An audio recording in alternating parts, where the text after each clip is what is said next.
Oh. Yan po. Totoo yan. Ito po, nagkaroon siya ng red eyes. 5 days of blowing lang. Yes, sa mata, binoblow mo. 1 week lang na treatment lang.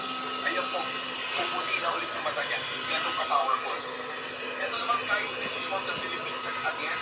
Ito medyo shocking po kasi itong lady na to, meron po siya tinatawag na severe urinary obstruction disease. What is this? Hindi na po siya makaihip. Kaya pa po yun, mga nagdadialysis. Kaya pa. Ako naman, madalas akong umihi sa gabi. Hindi ako makatulong ng diretso. Hindi ako yung inula ko, halos mapuno. Maganda pa po yung kidney nyo pag gano'n. Hmm. Kasi kung hindi na po kayo naiihi, talaga may problema na po yung kidney nyo. Ang creatinine ko nga, hindi nakarating sa number 1. 0.7 yata, gabi na. Tawa ng lulu.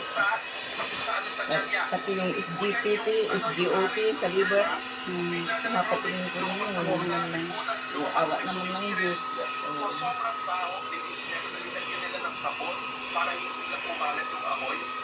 Pero imagine mo yan po yung nangyari. Yan dito po sila, dito po kami nabulat. After 3 months po, ayan na po yung itsura ng babae niya. She is 100% healed because of this amazing product. Siyempre, yung mga taong nakaka-discover niyan, sa paniwala ko, nablisan ng Lord. Opo.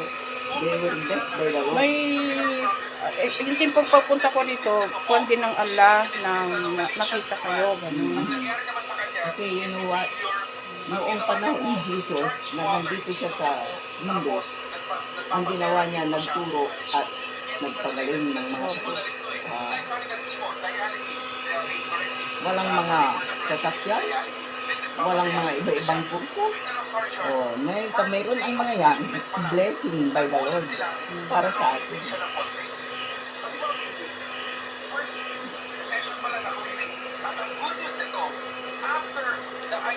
Mayroon kaming gathering mamayang alas 3. Saan po? Diyan lang, sa Malana. Paano po kayo makakalakad? Yun na nga, kaya sabi ko sa kanila, mag-absent muna ako. Ngayon lang naman ako absent. Opo, kayo makalakad. Pero kunin ninyo itong mga